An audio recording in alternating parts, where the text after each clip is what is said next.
കരങ്ങൾ ഉയർത്തി കർത്താവ് നന്ദി പറഞ്ഞാട്ടെ. ആമേൻ. ദൈവികമായ ഒരു ആരാധന എന്ന് പറയുന്നത്, ആരാധന വെളിപ്പെടാതിരിക്കുവാൻ, ആമേൻ, ആരാധനയിലേക്ക് നമ്മളെ ആക്സസ് തരാതിരിക്കുവാൻ പിശാച് പലപ്പോഴും ശ്രമിക്കും.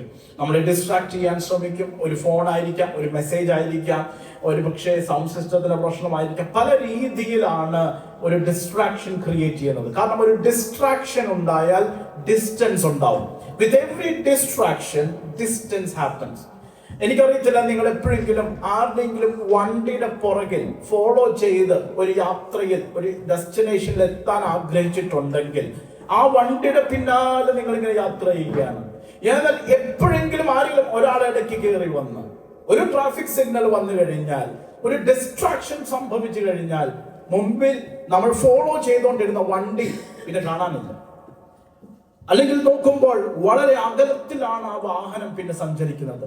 ഒരു ഡിസ്ട്രാക്ഷൻ എന്തുണ്ടാക്കി? ഒരു ഡിസ്റ്റൻസ് ഉണ്ടാക്കി.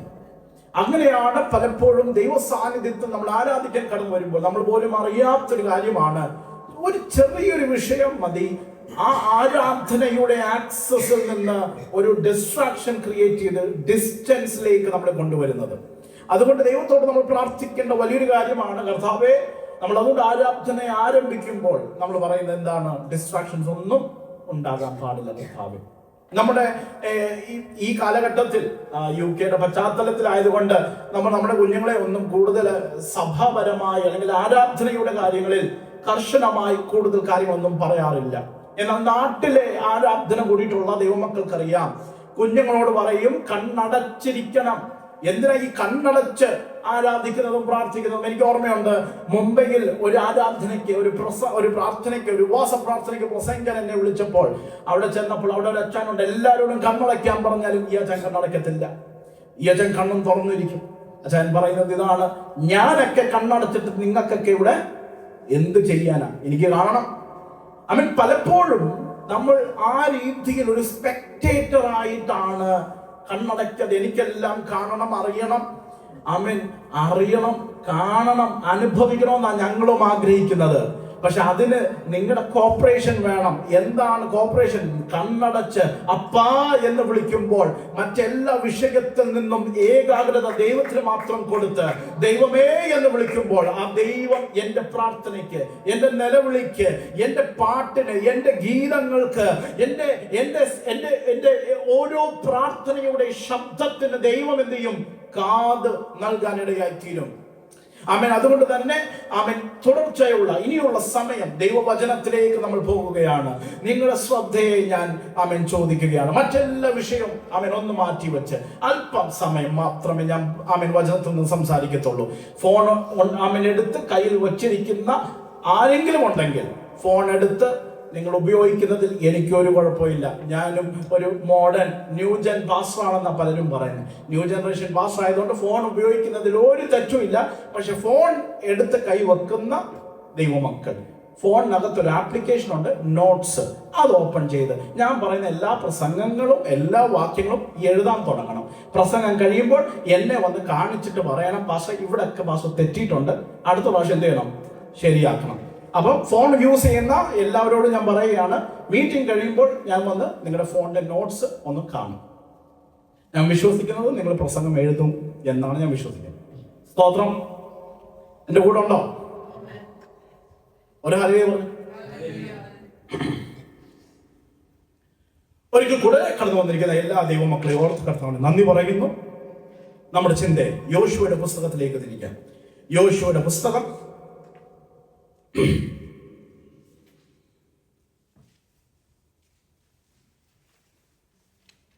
5-ാം അധ്യായം അതിന്റെ 15-ാമത്തെ വാക്യം. യഹോവയുടെ സൈന്യത്തിന്റെ അധിപതി യോശുവയോട്, നിന്റെ കാലിൽ നിന്ന് ചെരുപ്പ് അഴിച്ചു കളയുക, നീ നിൽക്കുന്ന സ്ഥലം വിശുദ്ധമാകുന്നു എന്ന് പറഞ്ഞു. യോശുവ അങ്ങനെ ചെയ്തു. Praise the Lord. കഴിഞ്ഞ സൺഡേ വചനം കേട്ടവർക്കറിയാം, ദൈവം മോശയോട് പറഞ്ഞ ഒരു വാചകമാണ് നമ്മൾ കഴിഞ്ഞ ആഴ്ച ചിന്തിച്ചത്.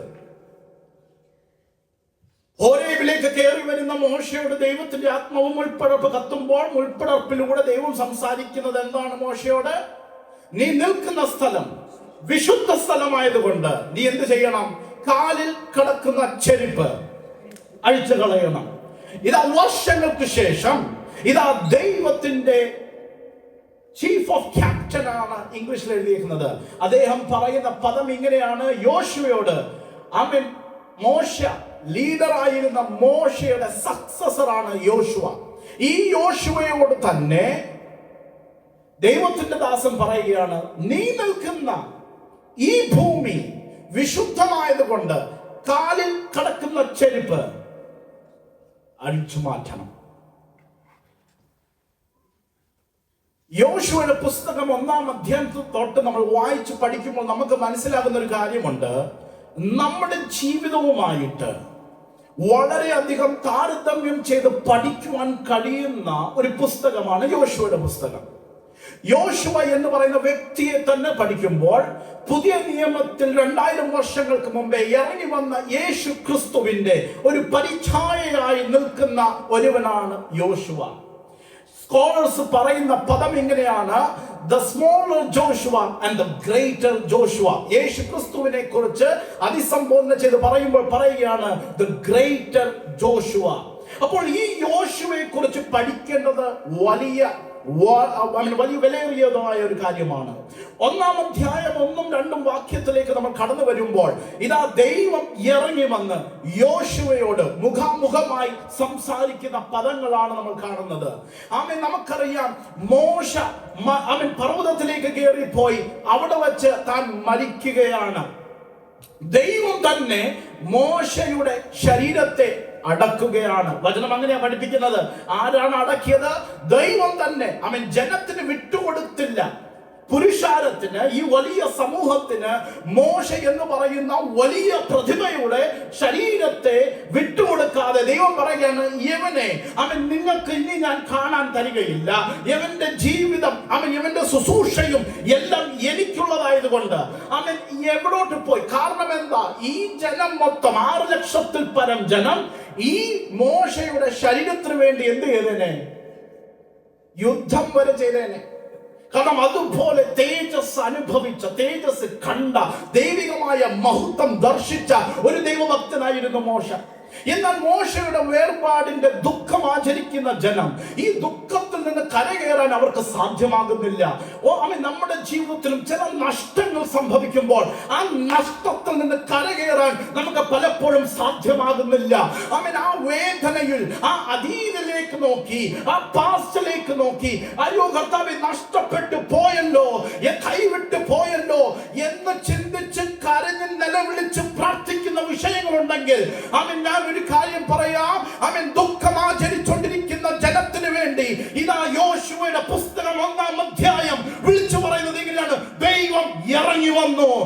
ഇന്ന് വേദന അനുഭവിക്കുന്ന ആരെങ്കിലും ഉണ്ടെങ്കിൽ, നഷ്ടപ്പെട്ട വിഷയങ്ങളുടെ ഒരു നീണ്ട ലിസ്റ്റ് റെഡിയാക്കി വെച്ച് കരയാനല്ലാതെ മറ്റൊരു മാർഗമില്ല എന്ന് ചിന്തിക്കുന്ന, പ്രത്യാശ നഷ്ടപ്പെട്ട് എന്റെ ആശ അസ്തമിച്ചു പോയി എന്ന് ചിന്തിക്കുന്ന ആരെങ്കിലും ഉണ്ടെങ്കിൽ ഞാൻ പറയട്ടെ, ദൈവം നിനക്ക് വേണ്ടി ഇറങ്ങാൻ പോകുകയാ. ഇറങ്ങുന്ന ദൈവം നിന്നെ നോക്കി അട്ടഹസിക്കാനല്ല, ആശ്വസിപ്പിക്കുവാൻ വേണ്ടി ഇറങ്ങുകയാണ്. ആ ദൈവം നിന്നോട് സംസാരിക്കും. എന്താ സംസാരിക്കുന്നേ? യോശുവേ, എഴുന്നേൽക്കാൻ സമയമായി. ഇരുന്ന് കരയുവാനുള്ള സമയം കഴിഞ്ഞുപോയി. എഴുന്നേറ്റ് മുമ്പിലോട്ടുള്ള ഒരു ദൗത്യത്തിന് വേണ്ടി ഇതാ ഞാൻ നിന്നെ അയക്കാൻ പോകുകയാ.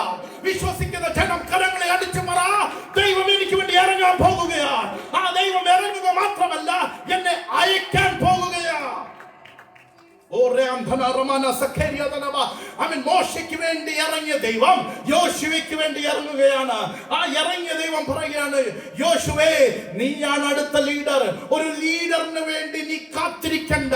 ഒരു ലീഡർ ഇറങ്ങി വരും. പോയ മോശ അതുപോലെ വരുമായിരിക്കാം. ദൈവം ഒരുപക്ഷെ തിരിച്ചയക്കുമായിരിക്കാം. ദൈവത്തിന് എന്തെങ്കിലും അസാധ്യമുണ്ടോ എന്നൊക്കെ ചിന്തിച്ചുകൊണ്ടിരിക്കുന്ന യോശുവയോട് ദൈവം പറയുകയാണ്, മറ്റൊരുവനെ നീ നോക്കിയിരിക്കണ്ട, നീ എഴുന്നേൽക്ക്, നിനക്ക് വേണ്ടി ഞാനുണ്ട്. ആരെങ്കിലും നോക്കി ആശ്രയിക്കുന്ന ആരെങ്കിലും ഉണ്ടെങ്കിൽ, അയ്യോ ആ വ്യക്തി എനിക്ക് വേണ്ടി ഇത് ചെയ്തായിരുന്നെങ്കിൽ, ആ വ്യക്തി എന്റെ ഫോൺ ഒന്ന് എടുത്തായിരുന്നെങ്കിൽ, ഈ വ്യക്തി എന്റെ സൈൻ ഒന്ന് ചെയ്തായിരുന്നെങ്കിൽ, അദ്ദേഹം എനിക്ക് വേണ്ടി ഈ ഒരു അപ്രൂവൽ തന്നായിരുന്നെങ്കിൽ എത്ര നല്ലതായിരുന്നു. ഇന്നൊരു കാര്യം പറയാം, മനുഷ്യന്റെ മുഖത്തെ നോക്കാതെ പറ, എനിക്ക് വേണ്ടി ദൈവം ഇറങ്ങും, എനിക്ക് വേണ്ടി ദൈവം പ്രവർത്തിക്കും, എനിക്ക് വേണ്ടി ദൈവം ചലിക്കും, എനിക്ക് വേണ്ടി ദൈവം വാതിൽ തുറക്കും. മനുഷ്യനല്ല തുറക്കുന്നത്, ദൈവമാണ് തുറക്കുന്നത്. ഈ ദൂത് കേൾക്കുമ്പോൾ നമുക്ക് വലിയ പ്രത്യാശയാണെങ്കിലും യോശുവയ്ക്ക് സഹിക്കാൻ കഴിയാത്ത വേദനയും ഒരു ഇൻസെക്യൂരിറ്റിയും ഭയവും എല്ലാം യോശുവയുടെ ഹൃദയത്തിനകത്തുണ്ട്. ധൈര്യമില്ലാത്തൊരു സാഹചര്യം യോശുവ അനുഭവിക്കുന്നുണ്ട്. ഇതൊന്നും യോശുവ ദൈവത്തോട് പറഞ്ഞില്ല കേട്ടോ. ഒരു കാര്യം പറയാം, നമ്മൾ അനുഭവിക്കുന്ന വ്യഥ, നമ്മൾ അനുഭവിക്കുന്ന മാനസികമായ വിഷയങ്ങൾ മറ്റാരോടും പറയാതെ നമ്മുടെ ഹൃദയത്തിൽ സംഗ്രഹിച്ചു വച്ചിരിക്കുന്ന വിഷയങ്ങളുണ്ടല്ലോ, ഇത് നമ്മൾ ആരോടും പറയണ്ട, അറിയേണ്ട ദൈവം അറിയുന്നുണ്ട്. അതുകൊണ്ട് 1-ാം അധ്യായത്തിൽ തന്നെ ആവർത്തിച്ച് ആവർത്തിച്ച് ആവർത്തിച്ച് യോശുവയോട് പറയുന്നൊരു ദൂതുണ്ട്, നീ ഭയപ്പെടരുത്, നീ ഭയപ്പെടരുത്. 1 അല്ല 2 അല്ല, ആമേൻ, നീ ഭയപ്പെടരുത്. കാരണം ഭയം നിന്റെ അകത്തുണ്ടെന്ന്. ആമേൻ, പുറമെ വലിയ കോൺഫിഡന്റ് ആണ്, പുറമെ വലിയ ബോൾഡ് ആണ്. പലരും പറയും, അയ്യോ ഈ സിസ്റ്ററിന് എന്താ ധൈര്യം. ആമേൻ, നീ അറിയാത്ത ചില ഭയമുണ്ട് എൻ്റെ അകത്ത്, നിനക്കറിയാത്ത ചില ഇൻസെക്യൂരിറ്റീസ് എൻ്റെ അകത്തുണ്ട്. പക്ഷെ ഇതെല്ലാം അറിയുന്നൊരു ദൈവമുണ്ട്. ആ ദൈവം എന്നോട് സംസാരിക്കുമ്പോൾ പറയുന്ന പദം ഇതാണ്, നീ ഭയപ്പെടരുത്, ധൈര്യമുള്ളവനായിരിക്കുക. ഇന്ന് പറ, ഭയത്തിന് സ്ഥാനമില്ല. ഒരു ഭയത്തിനും, ഫൈനാൻഷ്യൽ ക്രൈസിസിന്റെ ഭയം, ആമേൻ, പ്രൊമോഷണൽ ക്രൈസിസിന്റെ ഭയം, ആമേൻ, പ്രൊഫഷണൽ ലൈഫിന്റെ ക്രൈസിസിന്റെ ഒരു ഭയവും എന്റെ ജീവിതത്തിൽ അതിന് സ്ഥാനമില്ല. ഇന്ന് പറയണം കേട്ടോ, ആമേൻ, എനിക്ക് സ്റ്റേജ് ഫിയർ ഇല്ല, എനിക്ക് ഫൈനാൻഷ്യൽ ഫിയർ ഇല്ല, എനിക്ക് പ്രൊഫഷണൽ ഫിയർ ഇല്ല, എനിക്ക് ലൈഫിന്റെ സ്റ്റേറ്റസിന്റെ ഫിയർ ഇല്ല. എന്താ ഇല്ലാത്തത്? ദൈവം എന്റെ കൂടെയുണ്ട്. Praise the Lord. ദൈവം പറയുകയാണ്, ഭയപ്പെടരുത്, ഞാൻ നിന്റെ കൂടെയുണ്ട്. ധൈര്യമുള്ളവനായിരിക്കും. Be bold. Do not fear. Be courageous. ഒന്ന് ഓർത്ത് നോക്കിയേ, മോശെ പോലൊരു വ്യക്തിക്ക് തത്തുല്യമായി നിൽക്കുവാൻ യോശുവയ്ക്ക് കഴിയുമോ? മോശ എല്ലാരെയും വിളിച്ചു കൂട്ടിയിട്ട്, ഇതാണ് നിങ്ങളുടെ അടുത്ത ലീഡർ, നിങ്ങൾ സപ്പോർട്ട് കൊടുക്കണം, ഇതൊന്നും പറയാനുള്ളൊരു അവസരം പോലും, ഒരു ഗ്രൗണ്ട് വർക്ക് പോലും ചെയ്യുവാൻ ഉള്ളൊരു സമയമോ പ്രിപ്പറേഷനോ ഒന്നുമില്ലാതെ ജനം മൊത്തം മോശ പോയല്ലോ എന്നുള്ള ദുഃഖം ആചരിച്ചിരിക്കുമ്പോൾ യോശുവ പറയാം, ദൈവം എന്നോട് സംസാരിച്ചു. ഒന്നോർത്തു, എങ്ങനെയായിരിക്കും ആ ജനം സ്വീകരിക്കാൻ പോകുന്നത് ഈ വിഷയം? ഈ വാർത്ത മോശയ്ക്ക് പകരമായി ദൈവം കണ്ടെത്തിയത് യോശുവയാണ് എന്ന വിഷയം ജനം എങ്ങനെ തിരഞ്ഞെടുക്കും, എങ്ങനെ അതിനെ ഉൾക്കൊള്ളും? ഇതൊക്കെയാണ് യോശുവയുടെ അകത്ത് കടന്ന് കറങ്ങുന്നത്. എന്നാൽ ജനത്തിന്റെ പ്രത്യേകത നോക്കി, ദൈവമാണോ ഇടപെട്ടത്? അവർ പറയുന്ന പദം ഇങ്ങനെയാണ്, ഭയപ്പെടരുത് യോശുവേ, ഞങ്ങൾ നിന്റെ കൂടെയുണ്ട്. നീ പറയുന്നത് അനുസരിക്കാത്ത ആരെങ്കിലും ഉണ്ടെങ്കിൽ അവനെ കല്ലേർ, അവന് മരണമല്ലാതെ മറ്റൊന്നുമില്ലായിരിക്കും. എന്നാൽ ഒരു കാര്യം മാത്രം, ദൈവം നിന്റെ കൂടെ ഉണ്ടായിരിക്കണം. ദൈവം കൂടെ ഉണ്ടെന്നുള്ള തെളിവ് കിട്ടിയിട്ടല്ല ജനം യോശുവയുടെ പിന്നാലെ യാത്ര ആരംഭിക്കുന്നത്. എന്റെ കൂടെ ഉണ്ടോ? ആമേൻ. ഇദ്ദേഹം തെളിയിച്ചു കഴിഞ്ഞു കേട്ടോ.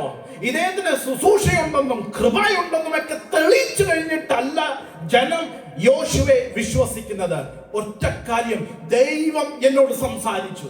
ആമേൻ. ആ ഒറ്റ പദത്തിൽ ജനം യോശുവയെ വിശ്വസിക്കാനിടയായി തീർന്നു. ഞാനൊരു കാര്യം പറയാം, ദൈവമാണ് ഒരു സ്റ്റെപ്പ് എടുത്തത്, ഒരു മനുഷ്യനും തടസ്സം പറയുകയില്ല.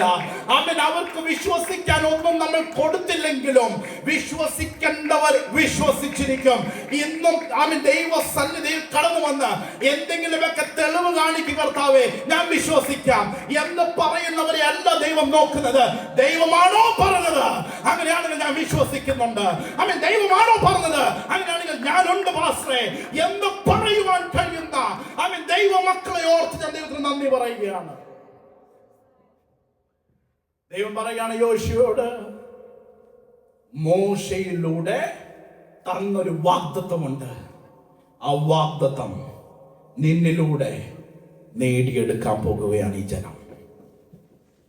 അപ്പന് കൊടുത്ത വാഗ്ദത്തം തലമുറകൾക്ക് ശേഷം ദൈവം പറയും, ഞാൻ വാഗ്ദത്തം മറന്നു പോയിട്ടില്ല, നിന്നിലൂടെ ഞാൻ നേടിയെടുക്കാൻ പോകുകയാ. ഇന്ന് പറ, കർത്താവേ, എന്റെ പിതാക്കന്മാർക്ക് നൽകിയ വാഗ്ദത്തങ്ങൾ അത് മണ്ണിൽ മറഞ്ഞു പോകാൻ സാധ്യമാകുകയില്ല.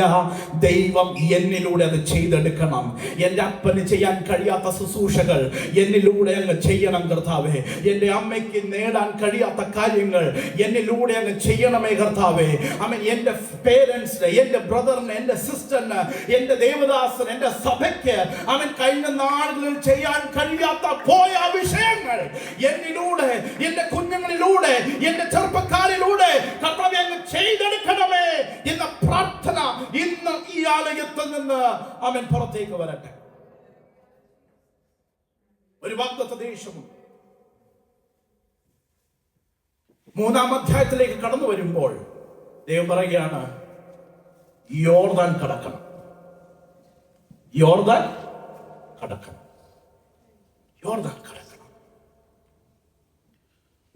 യോശുവയുടെ ശുശ്രൂഷയെ തെളിയിക്കുന്ന ഉത്തരവാദിത്വം യോശുവയുടെ അല്ലാത്തത് കൊണ്ട് അതാരുടെയാണെന്നറിയാമോ? അത് ദൈവത്തിൻ്റെയാണ്. വിളിച്ച ദൈവം വിശ്വസ്തനായതുകൊണ്ട് ഇന്ന് പറ, കർത്താവേ, ഞാൻ ആരാണെന്നും ഞാൻ എങ്ങനെയുള്ളൊരു ആളാണെന്നും എങ്ങനെയുള്ളൊരു വിശ്വാസിയാണെന്നും എങ്ങനെയുള്ളൊരു ദൈവ പൈതലാണെന്നും തെളിയിക്കേണ്ടത് ദൈവമാണ് കർത്താവേ. ഞാൻ വിശ്വാസത്തിൽ നടക്കും. ഞാൻ അങ്ങയുടെ വാക്ക് കേട്ട് അനുസരിക്കും.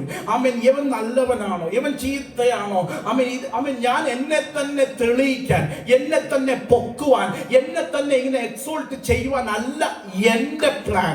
എൻ്റെ പ്ലാൻ എന്താണെന്നറിയാമോ? ദൈവം എന്നിലൂടെ സംസാരിക്കും, ദൈവം തെളിയിക്കും. ഇന്ന് പറ, ഞാനല്ല എന്നെ തന്നെ പൊക്കുന്നത്, ഞാനല്ല എന്നെ തന്നെ തെളിയിക്കുന്നത്.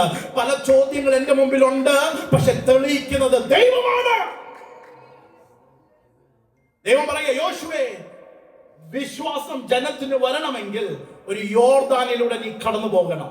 യോർദാൻ നിന്റെ തിന്മയ്ക്കല്ല.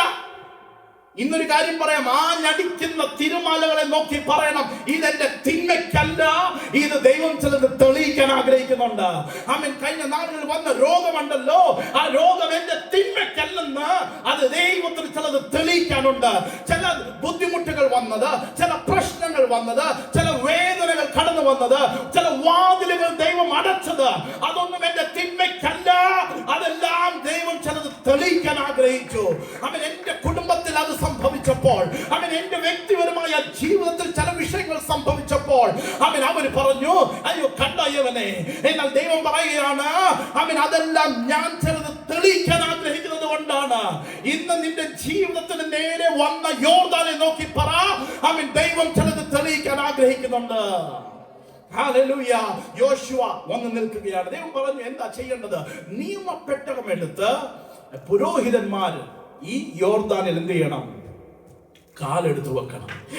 പുരോഹിതന്മാർ യോർദാനിൽ കാലെടുത്ത് വെക്കുമ്പോൾ ഉണ്ടാകുന്നത് എന്താണ്? യോർദാൻ രണ്ടായി പിളർന്നു മാറും, രണ്ടായി വിഭജിക്കും. വർഷങ്ങൾക്ക് ശേഷം, 1400 വർഷങ്ങൾക്ക് ശേഷം ഇതാ യോർദാനിൽ ഒരുവൻ നിൽക്കുന്നു. ആരാണവൻ? അവന്റെ പേരാണ് യോഹന്നാൻ സ്നാപകൻ. ആരാണ് അവൻ? അവനും ഒരു പുരോഹിത കുടുംബത്തിലുള്ളവനാണ്. നമുക്കറിയാം യോഹന്നാൻ സ്നാപകന്റെ പിതാവ് ആരാണ്? സഖറിയാവ്. ആരാണ് അദ്ദേഹം? ഒരു പുരോഹിതനാണ്.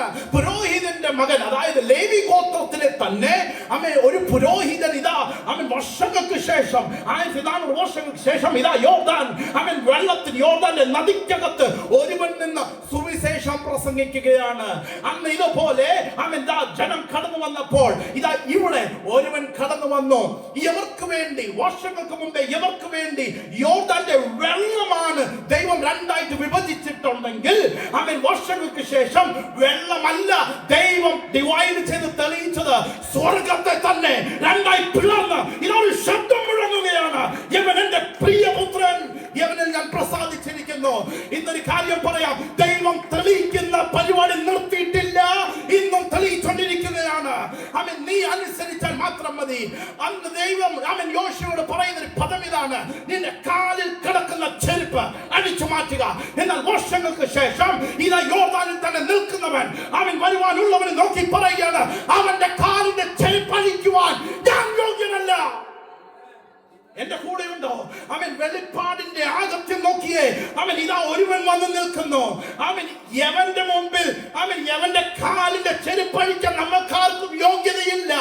എത്ര പരിശുദ്ധമായ സ്ഥലമായാലും അവന്റെ മുമ്പിൽ സകല മുട്ടുകളും മടങ്ങും. സ്തോത്രം. ഐസക്ക് എവിടെ വരെ എഴുതി? എഴുതിയിട്ടുണ്ടല്ലോ.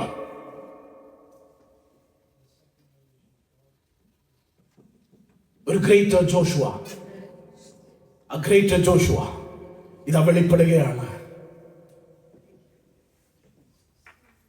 യോർദാന്റെ അനുഭവം ഒരു സ്നാനത്തിന് തുല്യമാണ്, ഒരു സ്നാനത്തിന് തുല്യം. ചെങ്കടലിന്റെ അനുഭവം ഒരു സ്നാനത്തിന് തുല്യമാണ്. ഈ സ്നാനം എന്ന് പറയുമ്പോൾ എന്താണ്? സ്നാനത്തിൽ എന്തൊക്കെ ഉണ്ടാകും? ഒരു സ്നാനം എന്ന് പറയുമ്പോൾ നമ്മൾ എന്താ സ്നാനപ്പെട്ടവരെന്ന് കരം ഉയർത്തിയ ക്രിസ്തുവിന്റെ കൂടെ മരിക്കുകയും ഉയർത്തെഴുന്നേൽക്കുകയും ചെയ്യുന്ന വിഷയത്തെ ചൂണ്ടിക്കാണിക്കുന്ന ഒന്നാണ് സ്നാനം. മരിക്കുകയും എന്ന് പറയുമ്പോൾ സ്നാനപ്പെടുന്ന ആള് സ്നാനത്തിന്റെ ദിവസം സ്നാനക്കുളത്തിൽ വന്നാണോ മരിക്കുന്നത്? അതിനു മുമ്പേ മരിക്കണം. അവിടെ നടക്കുന്ന പ്രക്രിയ അടക്കുകയാണ്. അടക്കുമ്പോൾ എന്ത് സംഭവിക്കും? ഉയർത്തെഴുന്നേൽക്കും. മരിക്കാത്ത ഒരാളെ അടക്കാൻ പറ്റുമോ? പലരും മരിക്കാതെയാണ്. പണ്ടൊരു ദേവദാസൻ പറഞ്ഞൊരു കാര്യമുണ്ട്. ഒരാളെ സ്നാനപ്പെടുത്താൻ പോയപ്പോൾ അദ്ദേഹം പറഞ്ഞു, ഈ കൈ മാത്രം മുക്കരുത്, ഈ കൈ മാത്രം ചെയ്യരുത്, നനയ്ക്കരുത്. എന്താ വാസേ, എന്താ ബ്രദറെ? ഈ കൈ ഒരെണ്ണം പൊട്ടിക്കാനുണ്ട്. പലരും പകുതി മരിച്ചിട്ടാണ് സ്നാനത്തിലേക്കൊക്കെ പോകുന്നത്. എന്നാൽ ചെങ്കടലിന്റെ അനുഭവത്തിലൂടെ ദൈവം പഠിപ്പിക്കുന്ന ഒരു കാര്യം, സ്നാനമുണ്ട്. ഈ സ്നാനം പഴയ അടിമത്തത്തിന്റെ ആ ജീവിതത്തെ എന്നേക്കുമായി ഈ വെള്ളത്തിലേക്ക് ഞാൻ എന്ത് ചെയ്തു? ഇട്ടുകളഞ്ഞു. അത് മരിച്ചുപോയി. ആ പഴയ അടിമ മനുഷ്യൻ മരിച്ചുപോയി. ഇതാ പുതിയൊരുവൻ എഴുന്നേൽക്കുന്നു. യവൻ ആരാണ്? യവൻ അടിമയല്ല, യവൻ അധികാരിയായിട്ടാണ് എഴുന്നേൽക്കുന്നത്. അവൻ ഉയർപ്പിന്റെ ശക്തി അവന്റെ അകത്ത് വ്യാപരിക്കുന്നത് കൊണ്ട് യവൻ പുറത്തേക്ക് ഇറങ്ങുമ്പോൾ യവൻ പുതിയ മനുഷ്യനായി പുറത്തേക്ക് വരികയാണ്. എന്നാൽ നമ്മൾ പലപ്പോഴും ചിന്തിക്കാത്തതും കുഞ്ഞുങ്ങളെ പഠിപ്പിക്കാത്തൊരു കാര്യമാണ്, എപ്പോഴൊക്കെ ഒരു സ്നാനമുണ്ടോ അതിനുശേഷം നമ്മൾ പഠിപ്പിക്കുന്ന മോനെ ഇനി എല്ലാം നല്ലതാ കേട്ടോ. സ്നാനം കഴിഞ്ഞ ഉടനെ ഒരു വലിയ മരുഭൂമി നിങ്ങൾക്കായി കാത്തിരിക്കും. ചെങ്കടൽ വിഭാജിച്ച് ദൈവം ഈ ജനത്തെ പുറത്തേക്ക് എടുക്കുമ്പോൾ 40 സംവത്സരം മരുഭൂമിയിൽ കിടന്ന് ചുറ്റിക്കറങ്ങുക. യേശു കർത്താവിന്റെ സ്നാന ശുശ്രൂഷ കഴിഞ്ഞ് ഇതാ വചനം പറയുന്നു, 40 ദിവസം യേശു കർത്താവ് എവിടെയാ? മരുഭൂമിയിലാണ്. ഒരു മരുഭൂമി നമുക്കെല്ലാവർക്കുമുണ്ട്. ഇന്നായിരിക്കുന്ന ദൈവസഭ മരുഭൂമിയുടെ അവസ്ഥയിലൂടെയാണ് കടന്നു പോകുന്നത്. നമ്മുടെ സ്നാനം കഴിഞ്ഞ് ക്രിസ്തു യേശു നമ്മുടെ ഉള്ളിൽ വസിക്കുന്നു, വാഴുന്നു. ക്രിസ്തു യേശുവിന്റെ കൂടെ ഉയർത്തെഴുന്നേറ്റു. നമ്മൾ മരുഭൂമിയിലൂടെ പൊയ്ക്കൊണ്ടിരിക്കുകയാണ്. അതുകൊണ്ടാണ് വേദനയും ഉണങ്ങിയ അനുഭവങ്ങളും ദുഃഖവും രോഗവും ഒക്കെ നമ്മൾ അനുഭവിക്കുന്നത്. എന്നാൽ ഒരു ദിവസം വാഗ്ദത്ത ദേശത്തിൽ നമ്മൾ എത്തും. ഈ മരുഭൂമി കഴിഞ്ഞ് ഒരു വാഗ്ദത്ത നാട് നമുക്കായി കാത്തിരിക്കുകയാണ്. ആമേൻ, അതാണ് നമ്മുടെ പ്രത്യാശ. ആമേൻ, ക്രിസ്തു യേശു മഹത്വത്തിൽ വരുമ്പോൾ ആമേൻ തന്റെ സഭയെ താൻ ചേർക്കും. ഈ വിശ്വാസവും പ്രത്യാശയും ഇന്നും നമ്മുടെ ഹൃദയങ്ങളിൽ കത്തി ജ്വലിക്കണം. നോക്കിയേ, മൂന്നാമത്തെ ദിവസമാണ്.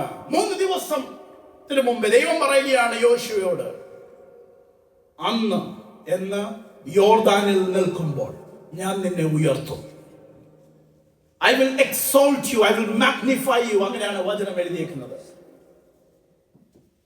അതാണ് നടക്കുന്നത്. വർഷങ്ങൾക്ക് ശേഷം ഇതാ അതേ സ്ഥലത്ത് യോഹന്നാൻ നിന്ന സ്ഥലത്തിന്റെ പേരുണ്ട് കേട്ടോ. യോഹന്നാൻ നിന്ന് സ്ഥാനപ്പെടുത്തിയ യോർദാൻ എന്ന് പറയുന്ന ആ സ്ഥലത്തിന് ബെഥബാറ എന്നൊരു പേരുണ്ട്. ബെഥബാറ എന്ന സ്ഥലത്തിന്റെ അർത്ഥം ദ ക്രോസിംഗ്. എന്ത് ക്രോസിംഗ്? വർഷങ്ങൾക്ക് മുമ്പ് പിതാക്കന്മാർ യോർദാൻ കടന്ന ക്രോസ് ചെയ്ത അതേ സ്ഥലത്ത് നിന്നാണ് അദ്ദേഹം സ്നാനപ്പെടുത്തുന്നത്. എന്റെ കൂടെയുണ്ടോ? ദൈവം വിശ്വസ്തനാണെന്ന് എത്ര പേർക്ക് പറയാൻ കഴിയും? വർഷങ്ങൾക്ക് മുമ്പ് പിതാക്കന്മാർ കരഞ്ഞ് പ്രാർത്ഥിച്ച ആമൻ വിഷയങ്ങൾ ആമൻ അത് അന്ന് നടന്നാലും ഇല്ലെങ്കിലും ഇന്നും നടത്തുവാൻ ദൈവം ശക്തനാണ്. ഇന്നും എൻ്റെ ജീവിതത്തിലൂടെ ദൈവം അത് ചെയ്തെടുക്കും എന്ന് വിശ്വസിക്കുന്നവരെ ഓർത്ത് ദൈവം നന്ദി പറയുക. ഈ ദൈവദാസന്മാർ പുരോഹിതന്മാർ കാലെടുത്ത് യോർദാനിലേക്ക് വെച്ചപ്പോൾ വചനം പറയുന്നത് ഇങ്ങനെയാണ്: യോർദാനിലെ വെള്ളം പറ്റിപ്പോയി, ഡ്രൈ ലാൻഡായി, കംപ്ലീറ്റ് ഡ്രൈ ലാൻഡ്. പക്ഷെ ഇത് എങ്ങനെ വിശ്വസിക്കാൻ കഴിയും? പലരും പറയുന്നത് ബൈബിൾ വെറും കെട്ടുകഥകൾ മാത്രമാണെന്നാണ്.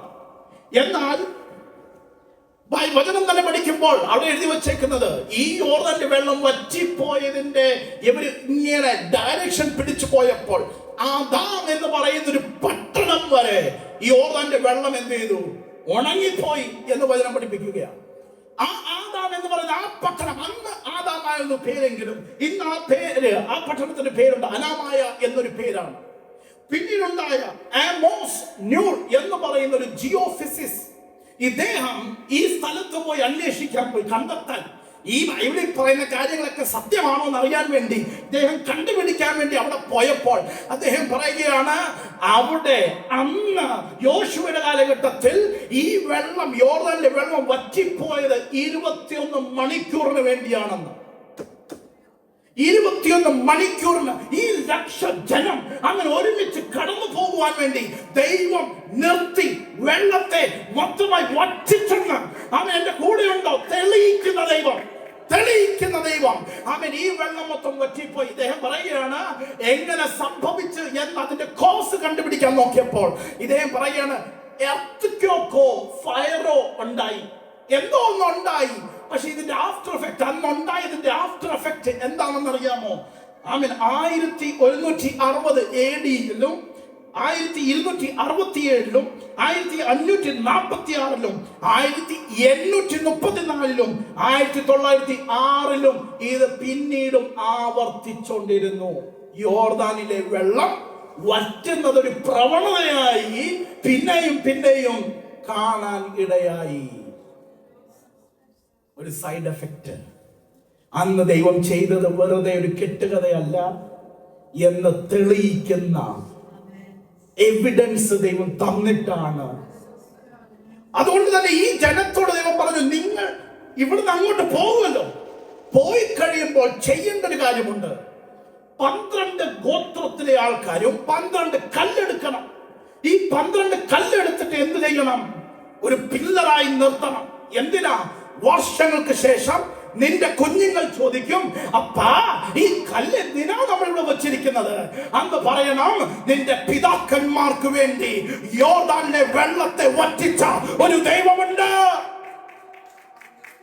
4-ാം അധ്യായം, യോശുവയുടെ പുസ്തകം 4-ാം അധ്യായം പറയുന്നത് ഇങ്ങനെയാണ്: നീ പറയണം, അവൻ ഞങ്ങളുടെ അപ്പന്മാർക്ക് വേണ്ടി ദൈവം ചെങ്കടലിനെ 2ആയി വിഭാജിച്ചു, എന്നാൽ ഞങ്ങൾക്ക് വേണ്ടിയോ യോർദാൻ 2ആയി വിഭാജിച്ചു. ഇന്നൊരു കാര്യം പറയാം, അപ്പന്റെ ചെങ്കടൽ കൊണ്ട് നീ ഒതുങ്ങല്ല, നിനക്ക് വേണ്ടി ഒരു യോർദാൻ ഉണ്ടാകും. അവൻ പറയണം, കർത്താവേ, അപ്പന്റെ സാക്ഷ്യം കൊണ്ട്, അപ്പൻ ചെയ്ത ശുശ്രൂഷയും കൊണ്ടല്ല ഞാൻ ഇരിക്കാൻ ആഗ്രഹിക്കുന്നത്. അവൻ എന്താ നിന്റെ ഐഡന്റിറ്റി? ഓ, എന്റെ അപ്പന്റെ അപ്പൻ ചെങ്കടൽ, അവൻ അവിടെ നിന്ന് കടന്നു പോയവരാണ്, അവിടെ ദൈവത്തിന്റെ മഹത്വം അന്ന് കണ്ടവരാണ്. നിന്റെ ജീവിതത്തിൽ ദൈവം എന്ത് ചെയ്തു? അത് വ്യക്തിപരമായൊരു സാക്ഷ്യം ഉണ്ടാകണം. ഇന്ന് പറയണ കർത്താവേ, എന്റെ ലൈഫിൽ ഒരു പേഴ്സണൽ ടെസ്റ്റ് മണി ഉണ്ടാകണം. വ്യക്തിപരമായി എന്റെ ദൈവം എന്ത് ചെയ്യും അത് എനിക്ക് പറയാൻ കഴിയണം. എന്റെ കൂടെ ഉണ്ടോ? അപ്പന്മാർക്ക് വേണ്ടി ദൈവം ചെങ്കടലിനെ വിഭാജിച്ചു. അതുകൊണ്ട് മാത്രം കൈകൊട്ടി ആരാധിച്ചും പാട്ടുപാടി പൊയ്ക്കൊണ്ടിരുന്ന ഒരു ജനമായിരുന്നു ഇത്. യോശുവയുടെ തലമുറ എന്ന് പറയുന്നത്, യോശുവയുടെ കാലഘട്ടം എന്ന് പറയുന്നത്, ഈ ജനം അവൻ അടിമത്തത്തിൽ നിന്ന് കടന്നു വന്നു. മരുഭൂമിയിൽ ജനിച്ച കുഞ്ഞുങ്ങളാണ്, ചെറുപ്പക്കാരാണ്, യോദ്ധാക്കന്മാരാണ് ഇന്ന് യോശുവയുടെ മിലിറ്ററി കമാൻഡറിനകത്തുള്ള സോൾജേഴ്സ്. ഇവർ പരിച്ഛേദന പോലും ഏറ്റിട്ടില്ല. കാരണം എവിടെ ജനിച്ചവരാ? മരുഭൂമി ജനിച്ചവരായതുകൊണ്ട്. അന്ന് ദൈവം ചെയ്തത് എന്താണെന്ന് മറന്നുപോയി കാണുമായിരിക്കാം. കേൾവി മാത്രമേ ഉള്ളൂ. എന്താ ദൈവം ചെയ്തത്? ദൈവം ചെങ്കടലിനെ രണ്ടായി വിഭാജിച്ചു. എന്നാൽ ദൈവം പറയുകയാണ്, ആ അത്ഭുത സാക്ഷ്യം കൊണ്ടും ആ പണ്ടത്തെ കഥ കൊണ്ടും ഇരിക്കേണ്ട ഒരു ജീവിതമല്ല നിങ്ങളുടെ ജീവിതം. ഓരോ ദിവസവും ദൈവം ചെയ്യുന്ന വൻ കൃപകളെ കാണുവാനും അനുഭവിപ്പാനും, ദൈവികമായ വാതിലുകൾ ദൈവം തുറക്കുന്നത് സ്വന്തം കണ്ണാൽ കാണുവാനുമുള്ള വലിയൊരു ദൈവികമായ അനുഗ്രഹം ദൈവം നിങ്ങളുടെ ജീവിതത്തിൽ ചൊരിയാൻ ആഗ്രഹിക്കുന്നുണ്ട്. എനിക്ക് വേണ്ടി ദൈവം എന്ത് ചെയ്തു? അബ്രഹാമിന്റെ ദൈവം, ഇസ്ഹാക്കിന്റെ ദൈവം, യാക്കോബിന്റെ ദൈവം, മോശയുടെ ദൈവം എന്ന് പറയാൻ എളുപ്പമാണ്, കേൾക്കാൻ സുഖമാണ്. എന്നാൽ എന്റെ ദൈവം എന്ന് പറയണമെങ്കിൽ ജീവിതത്തിൽ പരീക്ഷയുടെ അനുഭവത്തിലൂടെ, വേദനയുടെ അനുഭവത്തിലൂടെ, വരണ്ട അനുഭവത്തിലൂടെ കടന്നുപോയവർക്ക് മാത്രമേ പറയാൻ കഴിയത്തുള്ളൂ, എന്റെ ദൈവം, എന്നെ അറിയുന്ന ദൈവം. ആ ദൈവത്തിലാണ് ഞാൻ ആശ്രയിക്കുന്നത്. അവൻ എനിക്ക് അനുകൂലമായി ഉണ്ട്. നമ്മൾ വായിച്ച സങ്കീർത്തനം 56-ാം അധ്യായത്തിൽ ഇങ്ങനെയാണ് എഴുതിയിരിക്കുന്നത്, ഞാൻ ആശ്രയിക്കുന്ന എന്റെ ദൈവം, അവൻ എനിക്ക് അനുകൂലമാണെന്ന് ഞാൻ കേട്ടിട്ടുണ്ട് എന്നല്ല, അവൻ എനിക്ക് അനുകൂലമായി എന്നല്ല, അവൻ എനിക്ക് അനുകൂലമാണെന്ന് ഞാൻ അറിയുന്നു, ഞാൻ വിശ്വസിക്കുന്നു എന്നുമല്ല, ഞാൻ അറിയുന്നു. അറിയുന്നത് എങ്ങനെയാ? അനുഭവത്തിന്റെ വെളിച്ചത്തില്. ഇന്ന് പറ, ദൈവമേ, നീ തന്ന എല്ലാ തിക്ത അനുഭവങ്ങൾക്കായി ഞാൻ നന്ദി പറയുന്നു. കണ്ണുനീർ താഴ്വരയ്ക്കായി ഞാൻ നന്ദി പറയുന്നു. ഇരുട്ടിലൂടെ ഞാൻ പോയപ്പോൾ നീ എന്റെ കൈവിട്ടില്ല. എന്നെ മാറോട് ചേർത്തണച്ച നിന്റെ സ്നേഹത്തിനായി ഞാൻ നന്ദി പറയുന്നപ്പാ. ദൈവം വിശ്വസ്തനാം. ദൈവമക്കളെ, ദൈവം വിശ്വസ്തനാം. പലപ്പോഴും സാഹചര്യങ്ങൾ അങ്ങനെ ആണ് എന്ന് നമുക്ക് വിശ്വസിക്കാൻ ചിലപ്പോൾ ബുദ്ധിമുട്ടുണ്ടായിരിക്കാം. എന്നാൽ ദൈവത്തിന്റെ വിശ്വസ്തതയ്ക്ക് ഒരു മാറ്റവും ഉണ്ടായിട്ടില്ല. ഒരിക്കലും ഒരു കുഞ്ഞ് അവളുടെ പിതാവിന്റെ കൈ പിടിച്ച് ഇങ്ങനെ നടന്നു പോകുകയാണ്. നടന്നുപോയി ഇതാ ദൂരെ എത്തിക്കഴിഞ്ഞപ്പോൾ ഒരു പാലമുണ്ട്. ആ പാലത്തിന്റെ പലവശവും കയറുകൾ പൊട്ടാൻ സാധ്യതയുണ്ട്. നടന്നു പോകുന്ന സ്ഥലത്തിൽ ആ പാലത്തിന്റെ തടികൾ മുറിഞ്ഞിരിക്കുകയാണ്. പലയിടത്തും എന്താണ് വാക്യൂം ഉണ്ട്, സ്പേസ് ഇല്ല, എന്തോ കാല് വെക്കാൻ സ്ഥലമില്ലാതെ ഇടിഞ്ഞ ഒരു പാലം, തകർന്നിരിക്കുന്ന ഒരു പാലം. ആ പാലത്തിലൂടെ വേണം ഇവർക്ക് നടന്നു പോകുവാൻ. അപ്പനും മോളും കൈപിടിച്ച് നടന്നു പോയപ്പോൾ മോള് അപ്പനോട് പറഞ്ഞൊരു പദമുണ്ട്, അപ്പാ എന്റെ കൈ അപ്പൻ പിടിക്ക്.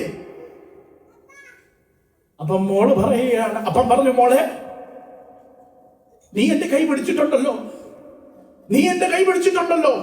പിന്നെന്താ? അല്ല അപ്പാ, അപ്പ എന്റെ കൈ പിടിക്കപ്പാ. മോളെ എന്തിന്? നീ എന്റെ കൈ പിടിച്ചിട്ടുണ്ടല്ലോ. അല്ലപ്പാ, ഞാൻ പേടിച്ചു പോയാൽ ഞാൻ ചിലപ്പോ കൈ വിട്ടുപോകും.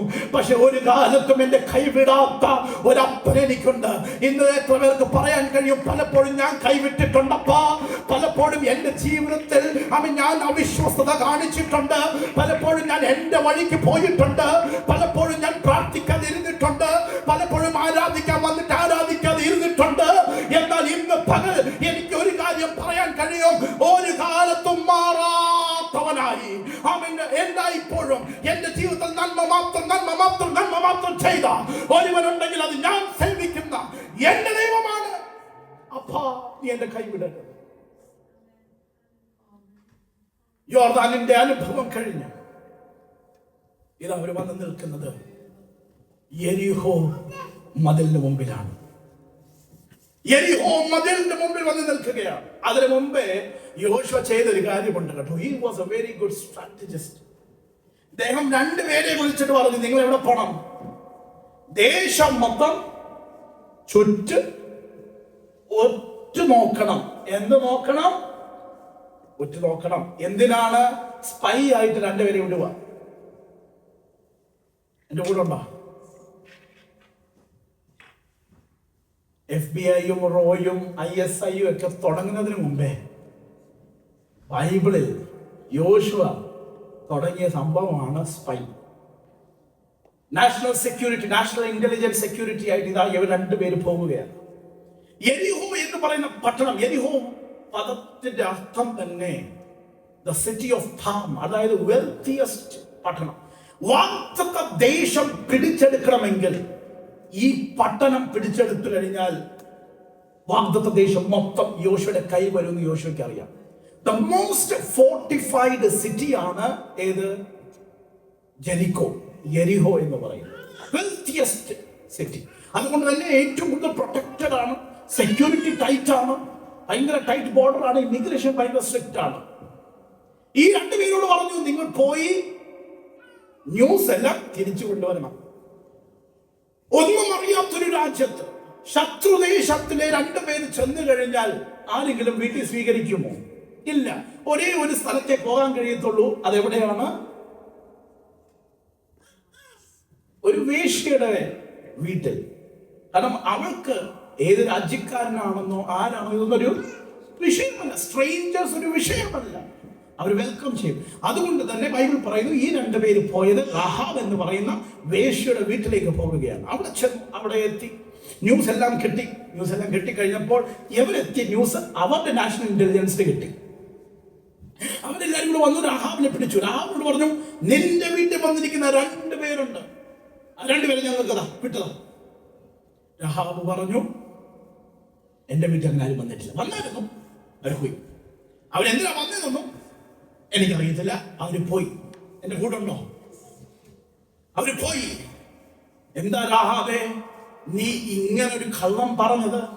തിരിച്ചു വന്ന് രാഹാബ് പറയുന്നൊരു മറുപടി ഉണ്ട്, നിന്റെ ദൈവം എന്തൊക്കെ ചെയ്യുന്നു എന്ന് ഞങ്ങൾ ഇവിടെ കേൾക്കുന്നുണ്ട്. നിങ്ങളുടെ ദൈവം നിന്റെ ജീവിതത്തിൽ എന്തൊക്കെ ചെയ്യുന്നുണ്ടെന്ന് ഞങ്ങൾ ഇവിടെ കേൾക്കുന്നുണ്ട്. ഞങ്ങൾക്ക് ഭയമാണ്, ഞങ്ങൾക്ക് പേടിയുണ്ട്. നിന്റെ ദൈവം വലിയ ദൈവമാണ്. അടുത്ത പദം, അവൻ ഇസ്രായേൽ ക്യാമ്പിനകത്ത് പലർക്കും അവിശ്വാസമുണ്ട്. കനാൻ ദേശം നമുക്ക് പിടിച്ചെടുക്കാൻ കഴിയുമോ?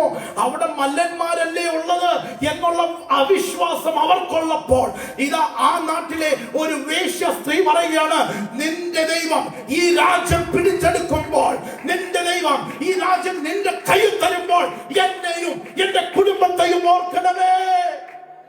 ഒരു കാര്യം പറയട്ടെ, പലപ്പോഴും നമുക്കില്ലാത്ത വിശ്വാസം ആമേൻ ഡ്രഗ് അഡിക്റ്റുമാർക്കുണ്ട്. പലപ്പോഴും നമുക്കില്ലാത്ത വിശ്വാസം ആമേൻ ക്രിമിനൽസ് ഉണ്ട്. പലപ്പോഴും നമുക്കില്ലാത്ത വിശ്വാസം അന്യജാതികൾക്കുണ്ട്.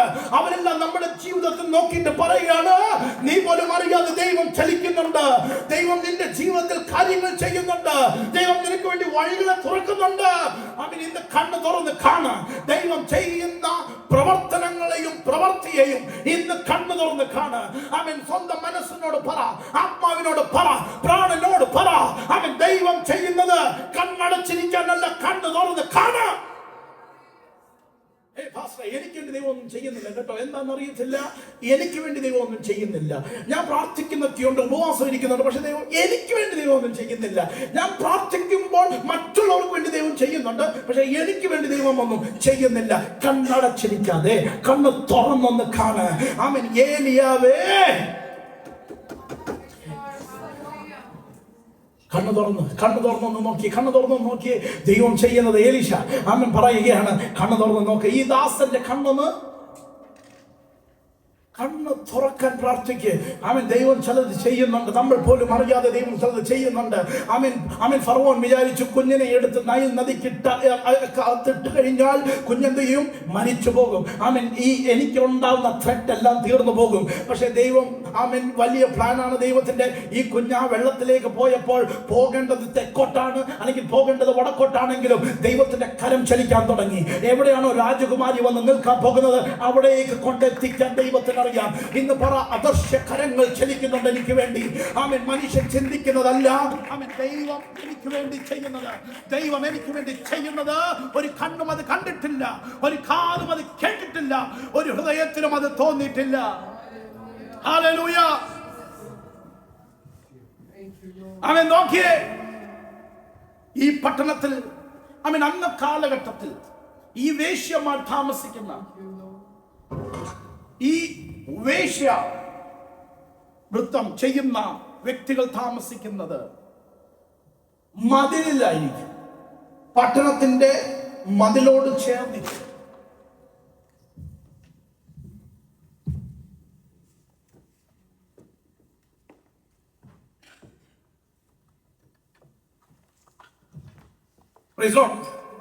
മതിലോട് ചേർന്നായിരിക്കും ഇവർ താമസം.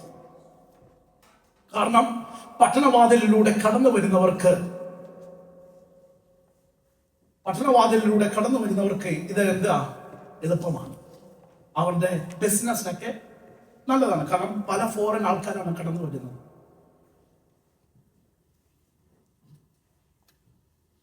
ഇവർ ന്യൂസ് എല്ലാം മേടിച്ചു തിരിച്ചുപോയി. ദൈവം പറയുകയാണ് യോശുവയോട്, യോർദാൻ രണ്ടായിട്ട് വിഭാജിച്ചത് എങ്ങനെയാണ്?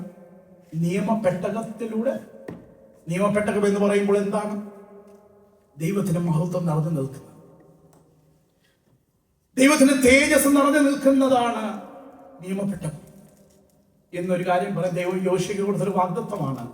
എന്റെ വചനം വിട്ട് പറഞ്ഞ്, എന്റെ വചനം വിട്ട് ഇടത്തോട്ടോ പോകാതിരുന്നാൽ നീ കാലുവെക്കുന്ന വാഗ്ദത്ത ദേശം കരസ്ഥമാക്കണമെങ്കിൽ യോശുവയ്ക്ക് പിടികിട്ടി. ഇതാണ് പ്രസംഗം. ചിലർ കേട്ടിട്ടുണ്ടോ? പ്രസംഗം കേൾക്കും. ആമേൻ. പ്രസംഗം എല്ലാം കേട്ടിട്ട് വീട്ടിൽ പോയിട്ട് ചോദിക്കും, ഇന്ന് ഭാഷ എന്തോ പ്രസംഗിച്ചാച്ചാ എന്ന് ചോദിക്കുമ്പോൾ, ഓ സൂപ്പറായിരുന്നു കേട്ടോ, അല്ല എന്തോ പ്രസംഗിച്ചേ, അറിയത്തില്ല. പലരും അങ്ങനെയാ. പക്ഷെ യോശുവയോട് ദൈവം സംസാരിച്ചപ്പോൾ യോശുവയ്ക്ക് അകത്ത് ഭയമുണ്ടായിരുന്നെങ്കിലും യോശുവ പറയുന്ന പദം മനസ്സിലാക്കിയോ? യോശുവ പറഞ്ഞു, ദൈവം എന്നോട് പറഞ്ഞെന്തുവാ? വചനം വിട്ട് ഇടത്തോട്ടോ വലത്തോട്ടോ പോക. അതുകൊണ്ട് ഞാൻ ചെയ്യാൻ പോകുന്നത് എന്താ അറിയാമോ? ഈ വചനം കൊണ്ട്, ആമേൻ, ഈ വചനം എന്റെ കൂടെ ഉണ്ടെങ്കിൽ, ആമേൻ, വാഗ്ദത്ത ദേശം ഞാൻ പിടിച്ചെടുക്കും. ആമേൻ. എനിക്ക് വേറെ ഒന്നുമല്ല വേണ്ടത്, ഈ വചനം മാത്രം മതി. ആമേൻ. ഇന്ന് പറ, കർത്താവേ, എനിക്ക് നിന്റെ ഈ വചനം മതി.